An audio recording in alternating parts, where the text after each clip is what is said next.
Hello from Arrowhead Stadium. Welcome to Sports Beat Live, our Chiefs post-game show where we talk about what we just saw with the folks in the media who know them best and with you.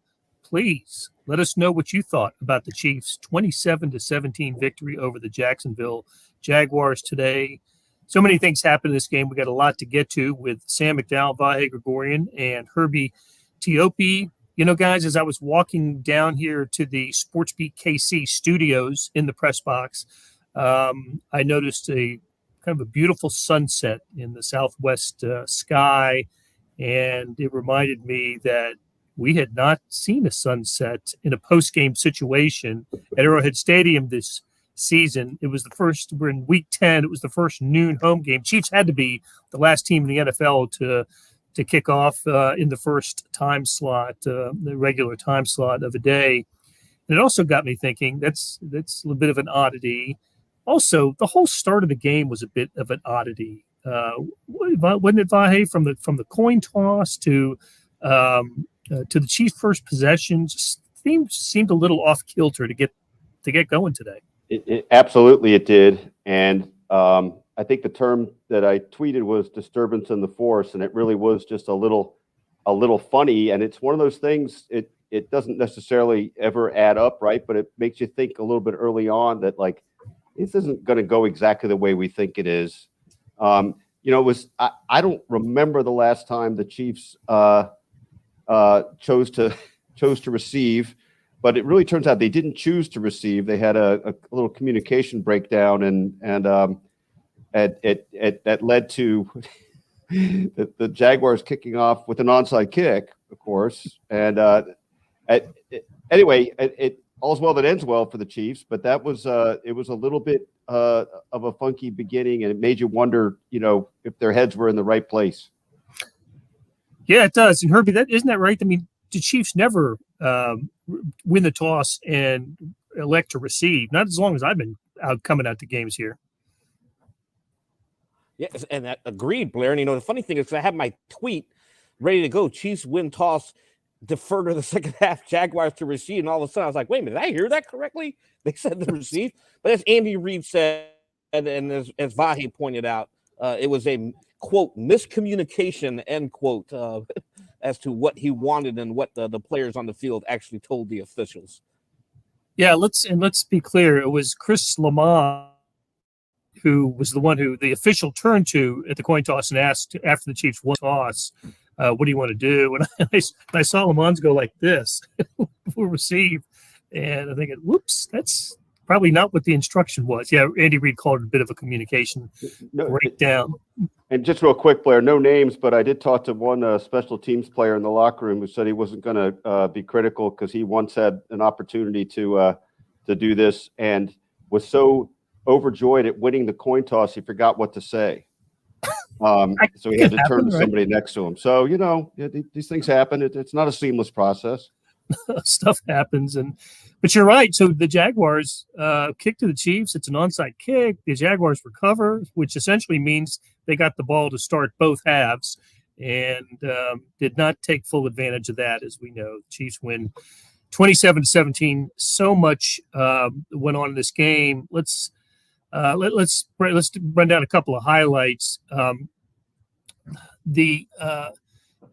And lowlights, as it turns out, the big talking points today. Let's get right to the big hit situation in today's game. Juju Smith-Schuster knocked out of the game via concussion on a big hit by Andre Cisco. Do I guess I have that right? That's the safety for the Jacksonville Jaguars. And then just a few minutes later, another big hit applied from the same player to Marquez Valdez-Scantling. And we got to talk to Valdez-Scantling after the game, Sam, and he was, like all the other Chiefs who were asked about it, none too pleased by this development. Yeah, I mean, he shouldn't be. Justin Reed told me after the game that I asked him what the vibe on the sideline was after that play. He said, we were pissed. Marquez Valdez-Scantling's quote was, "Are they trying to protect us?" And Andy Reid wasn't happy with it either. I'm trying to find his quote. But the referees explained him and also explained in a pool report that it was a shoulder-to-shoulder hit. Well, they showed the replay here at Arrowhead maybe 25 times, and it certainly was not a shoulder-to-shoulder hit. And look, I mean, calls are missed all the time.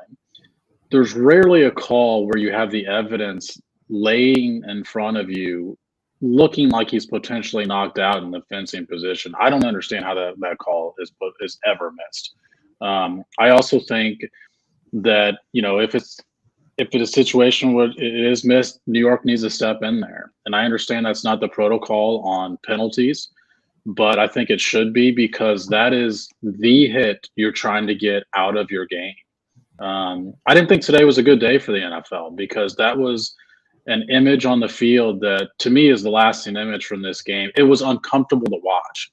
You had players surrounding another player, helmets off, down on a knee. And I mean, look, for a moment, we had no idea what was going on with Juju Smith-Schuster and what the outcome was going to be for him. And I just think it's really not a great feeling. And like I said, I don't think it's a great branding for the NFL to have that image. And look, you're not going to eradicate. And sorry for the monologue here. No, you're not going to eradicate that hit from your game. But the point isn't to catch the offenders; it's to prevent the offenders. This isn't a situation where you set a speed trap on I-70 and catch all the guys who speed. You don't want anybody speeding down the highway to begin with.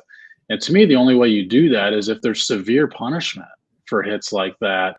This literally had no punishment. And I'm sure that Cisco will get fined. But in this game, as of right now, as we talk here at 5:30 on Sunday, there has been no punishment for that. And I just think that's particularly uncomfortable. Yeah, look, a fine is not out of the realm of possibility, is it? Herbie, you've been around long enough to know and cover the NFL that you can get fined for a hit like that, even if you didn't get penalized. Yeah, absolutely. And it's the same thing. You'll see this kind of like teams have that option to submit up to 10 plays every Monday to the league's officiating department asking for clarification. And so when that case happens, they don't even have to do that, because that's probably a play that has been set aside. And yes, the front office in the NFL will take a look at that. And just because there wasn't a penalty doesn't mean that he will not, he is subject to a fine. Okay. Hey, Todd, thanks for the belated birthday wish, and congratulations on your parlay. Good deal there. Andrew says could have had 6 or 7 touchdowns without the turnovers. That's another thing about the game. Chiefs won and covered, as Sam reminded me during the game when I was asking him what the line was. When it got to 10, pretty important cover, and they did it -3 in turnovers, right? Jody Fortson, believe it or not, with a fumble on special teams. Isaiah Pacheco early in the game with a fumble, and then Patrick Mahomes telegraphed a pass and got picked off late in the game. So just to kind of extend we need it. Sorry to interrupt, Blair, but can Herbie break down that kickoff play for us by chance? Oh my gosh, what an ordinary to below average day for the special teams, and one of the reasons was because that Jody Fortson fumble. Let's break it down, Herbie. He made a really bad decision. That's all I can say. He made a bad decision, and as he was going down, the ball got punched out. Hey, he may be Superman to some, but he is actually human. So but it didn't come back to bite the Chiefs. The Jaguars didn't end up missing the field goal, but you're right. The special teams today was Bucker missed another extra point. So many mistakes there, and then I can't wait to get Dave Tobe on Thursday, because he's got to address a lot of this stuff that's been going on there. Yeah, we may save this for later in the week, but not having a good year, Dave Tobe, and maybe it has something to do with the fact that they had to replace a lot of longtime special teams members, the Armani Watts group. So we'll get into that a little bit more. But so the Chiefs, they overcome the -3 in turnovers and the coin flip fiasco. And because they get 4 touchdown passes from Patrick Mahomes, and the running game I thought was pretty good, certainly much, much better than it was a week ago. against the Tennessee Titans. And one player that stood out to me, Vahe, was Kadarius Toney. I thought this guy, wow, sometimes when a player, especially a wide receiver, joins an Andy Reid offense, you just wait and wait and wait for him to make a contribution, and you tend to think that the playbook's so complicated and it's just going to take forever for this player to catch up. But Kadarius Toney, they must really like what they see, and they're giving him all kinds of chances. He's taking full advantage of them. Absolutely, and look, the point you're making is what stands out first and foremost. I mean, this is thought to be a complex offense and something that we've seen at least a time or two. Such a kind of matrix that keeps people from getting on the field that seem to have the talent. And here's a guy who was certainly struggling to find his place with the Giants, for one reason or another.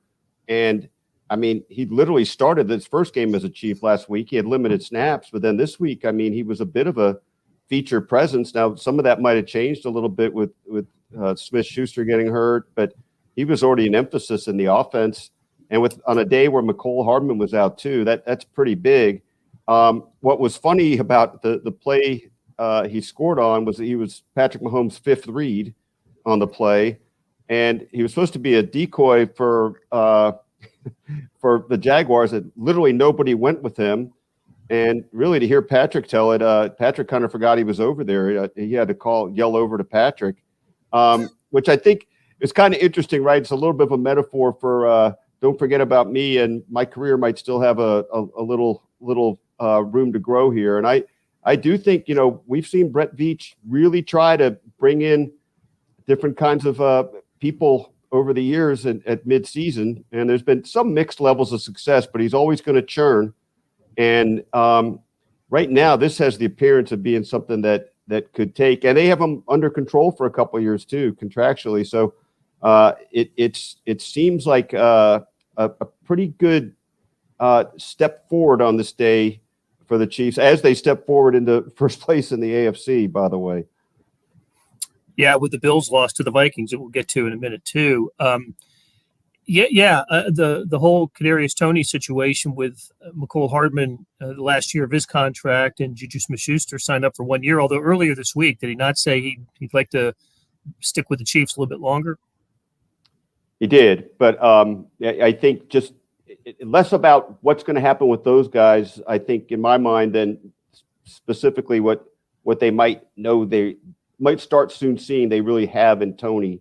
If this isn't just, sort of an aberration. I mean, it seems like one thing that's happening is Patrick Mahomes already trusts him, and that's quick. And Patrick also made a point. I hadn't really thought about this. I should have, but that some elements of the offense are probably a little similar to the Giants, with Kafka there, who had been with the Chiefs, of course, as the coordinator. Now there, even some of the terminology. So, that might account for some of this, but also his work ethic and study habits apparently are quite good. I mean, Patrick was saying that he's been in the building as much as Patrick has been, and I think Patrick's the marathon student. So far, so good. I like how he one-legged into the end zone on the touchdown reception. Didn't stop once he crossed the goal line either. Continued to hop through one-legged through the end zone. Yeah, and what was funny was he also answered a question about that he was as he was hopping, he said he was thinking about what did I do to deserve to be here, basically. So, yeah, some illuminating moments from him. That's good. Oh, okay. Very good. Very good. So RJ got the conversation started. Wanted to know if we can talk about the emergence of Colin Saunders. Pleasant surprise midway through. I agree. And we got a chance to talk to Colin Saunders after the game. He was delightful, as he often is. And teammates were making fun of him, as you'll hear on a clip that I think is going to be posted on kansascity.com in a little while. But he is making a bit of a difference. We knew about his athleticism. For a guy his size, what was he doing? Was it a backflip? I forgot exactly what the video was of him as a college student. But But yeah, 300-pound guy, very athletic and getting after it, maybe in a way that, Derek Nottie is not. So pretty good addition, Sam, don't you think? Not addition, but just an emergence of a guy like Colin Saunders. Well, it feels like an addition because we haven't seen this version of Colin Saunders. We saw maybe it in glimpses his rookie year. Obviously, he's dealt with injuries the past couple of years, particularly last year with, I think it was an elbow injury. He really made a point to lose weight in the offseason, and he's definitely quicker. And, I kind of thought that, he classified himself, in fact, we just talked to him on Friday, classified himself as a run defender, and today he got a sack. And it's getting harder and harder for the Chiefs to not have him be on the field, 60 to 70% of the time, I think. Because of the other guys at that position, they're obviously Turk Wharton's out for the year with the ACL. Derek Nottie is just not having a good season. Taylor Stallworth, some people tuning in, it might be the first time they've heard his name this year, and he's dressing every week. So I think that, Colin Saunders has certainly earned himself some more playing time, and I'm sure it's just a coincidence that he's in a contract year this year. Yeah, cannot hear a sentiment like that without thinking of our buddy Therese. Contract year, undefeated. And so it should be no surprise. So, hey, Ruth, good to hear from you. Ruth wants to know about how about the offensive line is doing. I thought it had a better day today than it did against Tennessee last week. Did Mahomes get sacked today? Was there one? Did they get one or none? No, he didn't. He didn't get sacked, and obviously their running game was as good as it's been in a while. They averaged 5.7 a carry, and Pacheco's the guy apparently now. It's not just that Pacheco started this game. Clyde Edwards-Helaire did not have a carry in the game. The 7th round pick is now ahead of the 1st round pick, and I still think that's a more telling story about what the 1st round pick has provided them, because I think Pacheco still has his flaws. Now, he's much better, I think, today than he was, in ride in training camp in week 1, as you naturally would expect a rookie to be, although Sky Moore hasn't taken that same sort of progression. But Andy Reid, I think we talked about this on last week's show. Like, he wants a guy. He doesn't want to do this running back by committee stuff. He's forced into that because he doesn't have a guy. And I think, if nothing else, the Chiefs wanted to see if maybe they could have a number 1 running back on their hands. And look, Pacheco, other than the fumble, which is a big other than, but did everything he could to prove that he's the best runner in that room. I think he runs angry. And we know he runs hard. I think he runs with an attitude, and I'm still a Jerick McKinnon fan. I love him on the screens, the slip screens. I think he's the most effective player in there. Follows his blocking as well as anybody. But yeah, except for that fumble, which was just a helmet punched it out. That I think we're going to continue to see Isaiah Pacheco as the starting running back. And listen, we go week to week on whether this running back room is good enough, right? And I think we also concluded that when we get to the postseason, Andy Reid tends to give the lion's share of the carries to one person.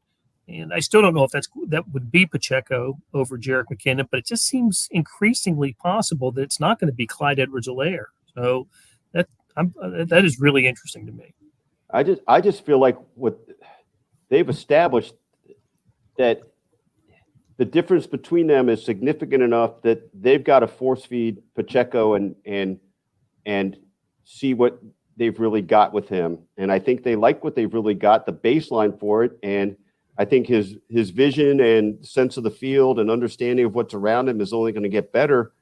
I wonder if they feel like they've gone as far as they can go with Clyde. And I've been kind of a Clyde apologist.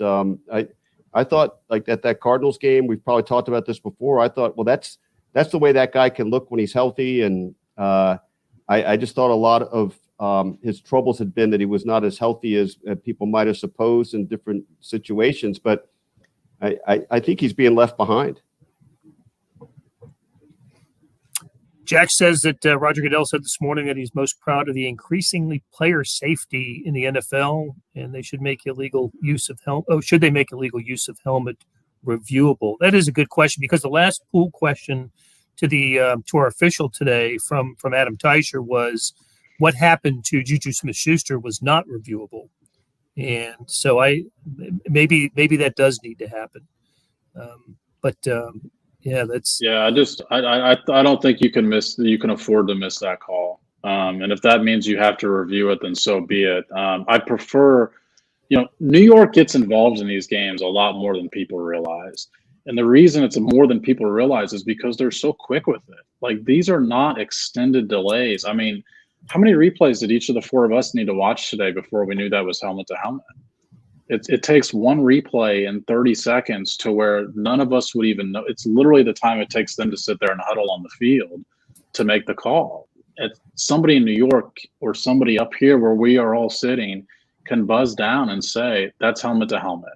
And I just think it's too significant of an error not to correct it. I'd also note that anybody at Arrowhead today saw that replay over and over and over and over and over again, where it just kept, back a second, back another second, and it was incontrovertible. I mean, and extreme. So you're right, Sam. I mean, there's got to be that mechanism. So the Bills-Vikings game was going on as we were going down the elevator. In fact, it was going on earlier than before we went down the elevator, but it was starting to wind up as we went downstairs for the locker room part of the game. And does anybody have a good Bills-Vikings story about watching the final minutes or the overtime of that? Did anybody a locker room story or a fan story observing people watching it? Because I do. I just wouldn't know if anybody else had one. Yeah, I saw a pretty prominent player come out of the dressing room, and trying to think of how I can PG this, but he was pretty surprised by the Josh Allen fumble that led to Minnesota's touchdown. And then back in the back corner, all the defensive guys it's all they were talking about back there was that play. I think that Patrick Mahomes in particular probably would have rather been watching the end of that game as opposed to answering our questions, because that's when overtime was going on. And it was mutual. The feeling was mutual. I would have loved to have seen the end of that game in overtime. Yeah. When we walked into the locker room, you saw Andrew Wiley, you saw Nick Allegretti, James Winchester, all huddled up there watching the game on the phone. So the Chiefs players were well aware of it. Even Orlando Brown, as Andy Reid was walking out, he was asking because he stopped me and was like, "What's going on in Buffalo?" So we had to tell him what was happening, and he was like, "Really?" So yeah, the Chiefs players were really well aware of that game and what was happening.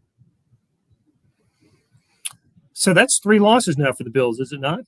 6-3 record, and 2 in a row, right? The loss to the Jets last week, and now this one, which means that, correct me if I'm wrong, the Chiefs have the best record in the AFC at 7-2, which means when you start seeing playoff picture graphics, the Chiefs will have the number 1 seed, and then you fill in the rest of the bracket for this week. So a little too early in the season to get excited about it, but of course the big advantage of being the overall number 1 seed, which the Chiefs had 2 years ago, was, I think, more, believe it or not, I think more than the home field is the first round bye and having the week off. And not having to play 3 playoff games to get to the Super Bowl, only 2, and in your home stadium. Now, the Bills have already come here and won, and the Titans darn near came here and won last week, as did the Chargers, as did the Raiders. Teams always come here and almost win. Bills the only one that did it this year, and Chiefs have won all the rest of them. So, Blair, just to your point real quick, that, I mean, it is early for this to really have meaning. On the other hand, it's not hard to remember a few weeks ago when people seemed to think the Bills wouldn't lose another game, and that, all this jockeying for position was not going to happen until the last couple of weeks of the season at best. You know what's crazy about this? Because I know a lot of people have made something about the Chiefs passing the Bills. The Bills are in third place in the AFC East now. I mean, they've lost to the Dolphins and Jets, so they're losing out on the tiebreakers to both of those teams. Like, I mean, they're battling for the playoffs. That's the headline here. Are the Bills going to make the playoffs? Right? Oh man! Somebody for podcast form. Somebody needs to. I guess I need to point out that I still think the Bills are quite good. I actually still think the Bills end up with the number 1 seed at the year's end. Yeah, I wouldn't be surprised, but that would mean the Chiefs have to find at least one more loss, and more likely a couple. And I think that's fair. If this is a team that showed it's capable of losing to a team that is, that just hired a coach off the ESPN set, who, by the way, the last I checked was winning in his debut. That's Jeff Saturday, the Indianapolis Colts. I think they were ahead of the Raiders the last I saw. So, what a great year for the Raiders. Hey. So just a final thought on how about Carlos Dunlap? He shared a sack with Chris Jones today, which meant number 100 for Carlos Dunlap's career. And I heard him say after the game he would like to take his jersey and have it with his father, who died back in January in a car crash, which means opening the coffin and putting the jersey in there, which is an incredibly touching sentiment for Carlos Dunlap. But Herbie, he has been a really nice addition to this Chiefs defensive line rotation, hasn't he? Yeah, it started off the season in a rotational role, and then obviously over the last couple of games, his role increased because of Frank Clark's suspension. But, getting 100 sacks, you mentioned it was a goal of him coming into the league, because he wanted to be remembered among the elite. And when you hit 100 sacks, you're pretty elite. So congratulations to Carlos Dunlap. And, he also made it when he got here in training camp. That's a theme that he's always brought up every time he's talked to us. That 100, yep. Getting to 100 has weighed on him, and he finally got it. Yep. And Chiefs had 5 sacks today. Pretty productive day for the defensive line. I thought they really bothered the Jaguars and Trevor Lawrence. So, all right, let's wrap it up. And great to have Vahe Gregorian, Herbie Teope, and Sam McDowell with us. Jesse Newell continuing to write like a fiend somewhere else in the press box here. It'll be good stuff when that gets posted. Big shout out to our producer, George Howard, who had all kinds of technical problems that you'll never know about because George handled them right before the show started. And it's a minor miracle we were able to come on with you today. So thanks to everybody. Great audience today. Great questions.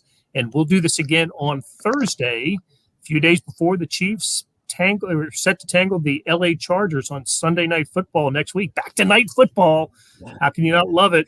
So, all right, guys, take care, and we'll talk to you again on Thursday.